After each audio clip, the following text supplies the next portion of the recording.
새벽기도에 나오신 여러분들을 주님의 이름으로 환영합니다. 함께 샘물의 기도로 하나님 앞에 기도드리겠습니다. 마음 모아 샘물의 기도를 하나님께 드리겠습니다. 먼저 우리 믿음을 고백합니다. 할렐루야, 우리 하나님을 찬양하는 일이 선함이요 찬송하는 일이 아름답고 마땅하도다. 아멘. 언제나 우리와 동행하시는 임마누엘의 하나님, 우리에게 주어진 모든 것이 하나님의 은혜임을 고백합니다. 올 한 해도 선하심과 인자하심으로 지켜주신 주님을 찬양합니다. 고난 중에도 잠잠히 주님을 바라는 믿음으로 기도하며 즐거움 중에도 하나님을 향하여 찬송하는 성숙한 성도 되게 하소서. 예배와 교회를 위해 기도합니다. 여호와께 그의 이름에 합당한 영광을 돌리며 거룩한 옷을 입고 여호와께 예배할지어다. 아멘. 예배의 주인 되신 하나님, 세상에서 가장 존귀한 자리로 우리를 초청하여 주신 은혜에 감사를 드립니다. 아버지의 이름을 거룩하게 하시고 예배 가운데 영광 받아 주소서. 모든 성도가 하나님을 향한 경의를 품고 합당한 자세로 예배하게 하소서. 일상 가운데 그리스도의 몸된 교회로서 자녀의 품위를 지키는 지혜도 허락하소서. 목자를 위해 기도합니다. 그러므로 하나님의 능하신 손 아래에서 겸손하라. 때가 되면 너희를 높이시리라. 아멘. 우리의 참 목자 되신 예수님, 목장을 위해 수고하는 목자들을 주님께서 기억하여 주소서. 사람을 섬기는 복된 직분을 감당하게 하시니 감사합니다. 즐거워하는 자들과 함께 즐거워하는 기쁨을 누리게 하시고 우는 자들과 함께 울 수 있는 귀한 마음을 주소서. 목원들을 섬길 때 풍성함을 맛보게 하시며 늘 성령으로 충만케 하소서.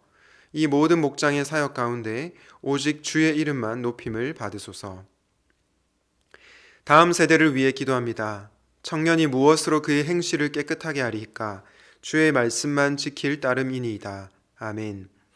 말씀으로 이 땅에 오신 주님, 샘물의 다음 세대가 주의 말씀을 따라 살게 하소서. 바른 길을 행하는 자녀들의 걸음을 평안케 하시며 하나님께 소망을 두는 복된 자녀들이 되게 하소서. 주께서 좋은 것으로 우리 자녀들의 소원을 만족하게 하시고 우리 자녀들의 삶을 독수리같이 새롭게 하시는 은혜도 경험하게 하소서. 나라와 선교사 환우들을 위해 기도합니다. 두려워하지 말라. 내가 너와 함께함이라. 놀라지 말라. 나는 내 하나님이 됨이라. 내가 너를 굳세게 하리라. 참으로 너를 도와주리라. 참으로 나의 의로운 오른손으로 너를 붙들리라. 아멘. 의로우신 하나님, 이 나라의 혼란스러운 상황이 속히 진정되게 하시고 일상을 회복하게 하소서. 선교사님들이 복음 사역을 통해 귀한 열매 맺게 하시고 도우시는 하나님을 경험하게 하소서. 환우들을 기억하사 담대함을 허락하시고 의로운 오른손으로 붙드사 회복의 은혜를 더해 주소서. 오늘도 주님과 동행하는 형통한 하루가 되게 하옵소서. 우리 구주 예수님의 이름으로 기도합니다. 아멘. 오늘 하나님께서 우리에게 주시는 말씀은 창세기 26장 23절에서 35절입니다. 이삭이 거기서부터 브엘세바로 올라갔더니 그 밤에 여호와께서 그에게 나타나 이르시되 나는 내 아버지 아브라함의 하나님이니 두려워하지 말라. 내 종 아브라함을 위하여 내가 너와 함께 있어 내게 복을 주어 내 자손이 번성하게 하리라 하신지라. 이삭이 그곳에 제단을 쌓고 여호와의 이름을 부르며 거기 장막을 쳤더니 이삭의 종들이 거기서도 우물을 팠더라. 아비멜렉이 그 친구 아훗삿과 군대 장관 비골과 더불어 그라알에서부터 이삭에게로 온지라. 이삭이 그들에게 이르되 너희가 나를 미워하여 나에게 너희를 떠나게 하였거늘 어찌하여 내게 왔느냐. 그들이 이르되 여호와께서 너와 함께 계심을 우리가 분명히 보았으므로 우리의 사이 곧 우리와 너 사이에 맹세하여 너와 계약을 맺으리라 말하였노라.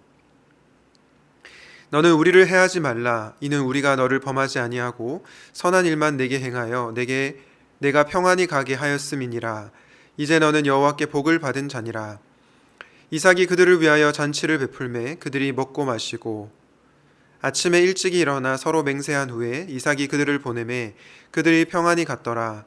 그날에 이삭의 종들이 자기들이 판 우물에 대하여 이삭에게 와서 알리어 이르되 우리가 물을 얻었나이다 하매 그가 그 이름을 세바라 한지라. 그러므로 그 성읍 이름이 오늘까지 브엘세바더라.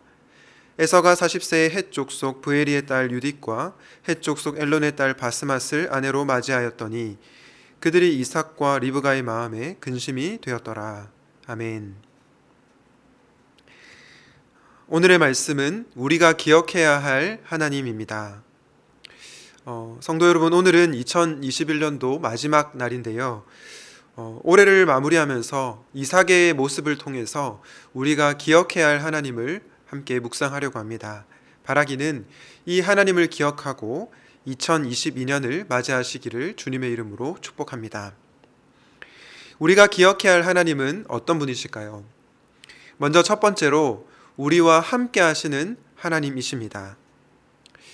오늘 본문 바로 앞에 보면 이삭은요, 축복과 동시에 어려움도 겪었습니다. 가나안에서 농사를 지어서 풍성한 물질의 복을 받았지만 동시에 블레셋 사람들의 시기를 받았죠.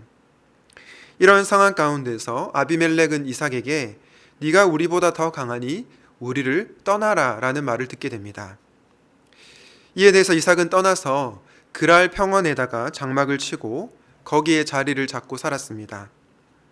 그랄 평원에서 우물을 파다가 샘 근원을 얻었지만 이번에는 그랄 지방의 목자들이 시비를 걸었습니다. 한마디로 여러분, 이삭의 삶에 꽃길만 있었던 것은 아닙니다. 그럼에도 이삭은 갈등을 일으키지 않고 묵묵히 우물을 파는 일을 했습니다. 그리고는 오늘 보면 첫 구절에서 이삭이 브엘세바로 올라갔다라고 성경은 말하고 있습니다. 그런데 브엘세바로 올라간 그 밤에 하나님께서 이삭에게 나타나셔서 뭐라고 말씀하십니까? 창세기 26장 24절인데요. 다시 한번 보겠습니다.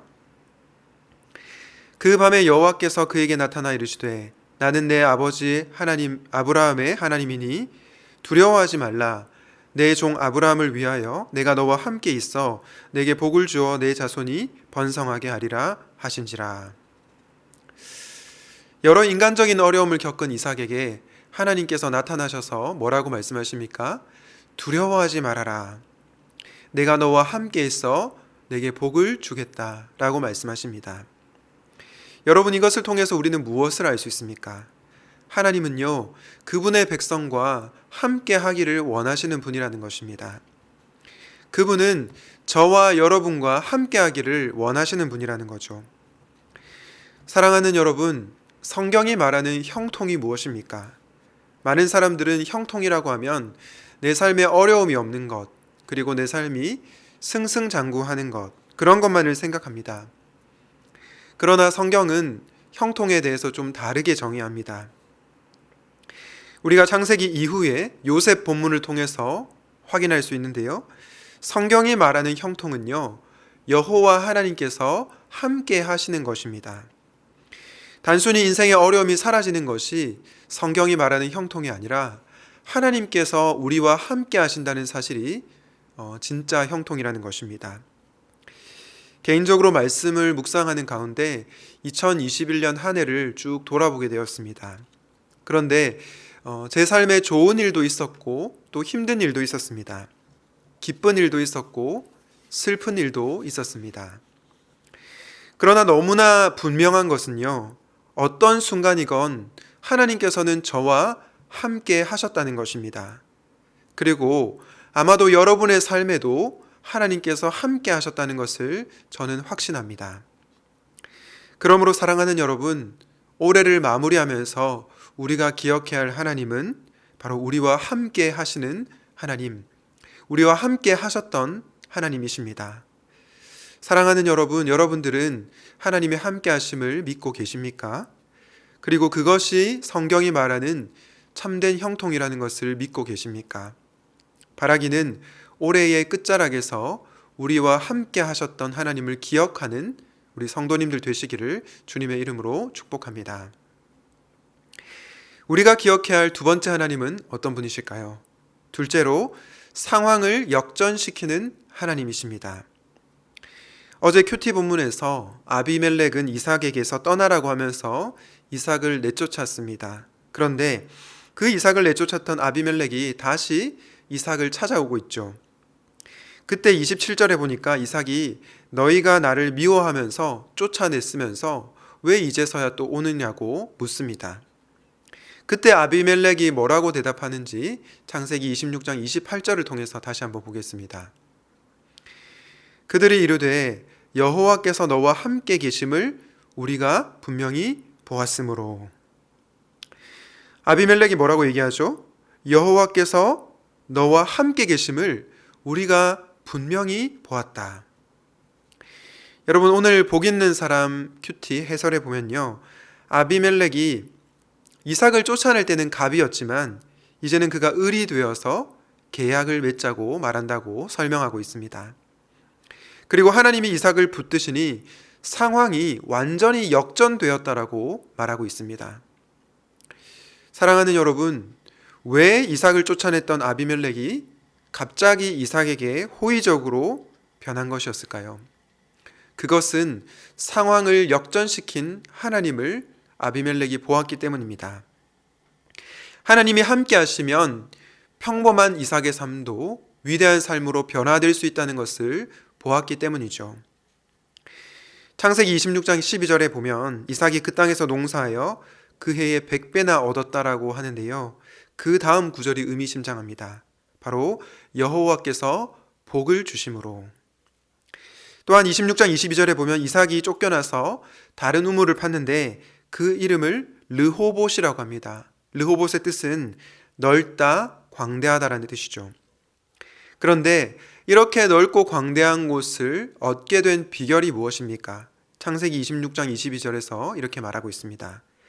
이제는 여호와께서 우리를 위하여 넓게 하셨으니 이 땅에서 우리가 번성하리로다 하였더라. 이뿐만이 아닙니다. 오늘 본문에서도 이삭의 종들이 우물을 파는 것을 보게 됩니다. 이 역시 하나님께서 이삭에게 우물을 허락하신 것이죠. 이삭에게 복을 주신 것입니다. 이쯤 되니까 아비멜렉이 도무지 부인할 수 없었던 것입니다. 하나님은 정말로 이삭과 함께 하시는구나. 그리고 그의 상황을 역전시키는구나. 이런 깨달음이 왔을 것입니다. 그래서 갑이었던 아비멜렉이 이제는 을이 되어서 이삭과 계약을 맺자고 하는 것입니다. 사랑하는 여러분, 우리 하나님은 어떤 분이십니까? 우리 하나님은 상황을 역전시키는 분이십니다. 십자가 죽음 앞에서 좌절하고 있던 제자들에게 부활의 주님은 찾아오셨습니다. 그리고 그들에게 소망을 주시며 그들의 삶을 변화시킵니다. 한마디로 하나님은 상황을 역전시키는 반전의 하나님이십니다. 아마도 올해 참 힘든 일들을 많이 경험하신 분들이 계실 겁니다. 우리 모두 다 코로나 때문에 많이 힘들었습니다. 그리고 지금도 여전히 힘든 삶을 살고 있는 분들이 있는 줄로 압니다. 그러나 저는 여러분들이 이 말을 꼭 기억하면 좋겠습니다. 끝날 때까지 끝난 것이 아니다. 사랑하는 여러분, 부활의 소망을 믿는 우리의 미래는 밝습니다.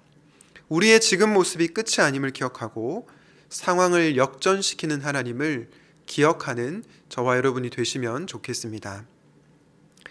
오늘 우리는 우리가 기억해야 할 하나님을 묵상하고 있는데요, 그 하나님은 우리와 함께 하시는 하나님이셨고 상황을 역전시키는 하나님이셨습니다. 마지막으로 우리가 기억해야 할 하나님은 어떤 분이실까요? 바로 영적으로 깨어 있기를 원하시는 하나님이십니다. 오늘 본문 앞부분은 우리와 함께 하시는 하나님, 그리고 상황을 역전시키는 하나님, 이렇게 긍정적인 부분을 살펴봤는데요. 오늘 마지막 부분인 창세기 26장 34절과 35절을 보면 다소 부정적인 내용으로 끝이 납니다. 그 내용이 어떠합니까? 바로 이삭의 아들 에서가 이방 여인과 결혼합니다. 그리고 그것으로 인해서 이삭과 리브가의 마음에 근심이 되었다라고 성경은 말하고 있습니다. 여러분, 사실 이방 여인과 결혼한 에서에게 직접적 원인이 있습니다. 그러나 동시에 에서의 부모인 이삭에게도 책임이 전혀 없다라고 말할 수 없습니다. 영적으로 깨어서 이 에서를 잘 돌봤어야 하는데 그러지 못했던 것입니다. 이것을 잘 알 수 있는 것이 오늘 본문 이후에 나오는 창세기 27장 1절에 보면 이삭이 나이가 많아 눈이 어두워 잘 보지 못했다라고 되어 있습니다. 여러분, 이것은 단순히 이삭의 육체의 노화만을 의미하지 않습니다. 영적인 눈도 쇠퇴하였음을 의미합니다. 왜냐? 이삭은 에서의 결혼을 말릴 수 있었기 때문입니다. 만약 이삭이 에서에게 네가 이방 여인과 결혼을 하겠다면 내가 받을 복을 야곱에게 주겠다라고 했으면 에서가 쉽게 이방 여인과 결혼을 했을까요? 그를 제대로 지도했다면 그런 일이 없었을지 모르겠습니다. 그러나 이삭은요, 영적인 분별력을 상실했고 또 무분별하게 에서를 좋아했습니다. 자녀를 하나님의 말씀으로 잘 양육하지 못했습니다. 그래서 에서가 자기의 소견에 오른 대로 행동하는 것을 그냥 보고만 있었던 것입니다. 부모로서의 소임을 다하지 못한 것입니다. 여러분, 이것을 통해서 우리는 무엇을 알 수 있습니까? 하나님은요, 우리가 영적으로 깨어 있기를 원하신다는 것입니다. 하나님께서 우리와 함께 계시고 상황을 역전시켜 주시는 것은 많지만 동시에 하나님은 우리가 영적으로 깨어 있기를 원하신다는 것입니다. 사랑하는 샘물 성도 여러분, 여러분은 올해를 마무리하고 새해를 맞이하면서 어떤 삶을 살기를 원하십니까?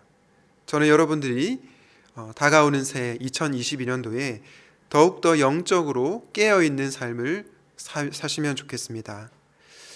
왜냐, 우리 하나님께서 우리가 영적으로 깨어있기를 원하시기 때문입니다. 그리고 우리가 영적으로 깨어있을 때 하나님의 임재와 그분의 인도하심을 경험할 수 있기 때문입니다. 바라기는 영적으로 깨어있기를 원하시는 하나님을 기억하시고 늘 깨어서 살아가시기를 주님의 이름으로 부탁드립니다. 말씀을 정리합니다. 2021년 마지막 날 우리가 기억해야 할 하나님은 어떤 분이셨습니까? 우리와 함께 하시는 하나님, 상황을 역전시키시는 하나님, 마지막으로 영적으로 깨어있기를 원하시는 하나님이셨습니다. 부디 바라기는 영적으로 깨어있어서 우리와 함께 계시며 우리의 상황을 역전시키는 하나님을 실제적으로 경험하시기를 우리 주님의 이름으로 축원드립니다. 아멘. 오늘 말씀을 기억하면서 이렇게 기도하면 좋겠습니다. 지난 한 해 우리와 함께 하셨던 하나님께 감사하게 하소서. 우리의 상황을 역전시킬 하나님을 기대하게 하소서. 2022년도도 영적으로 깨어서 살게 하여 주시옵소서. 그리고 오늘 송구 영신 예배를 통해 하나님의 임재를 경험하고 하나님의 뜻대로 살아가기를 결단하는 그런 기도를 드리도록 하겠습니다.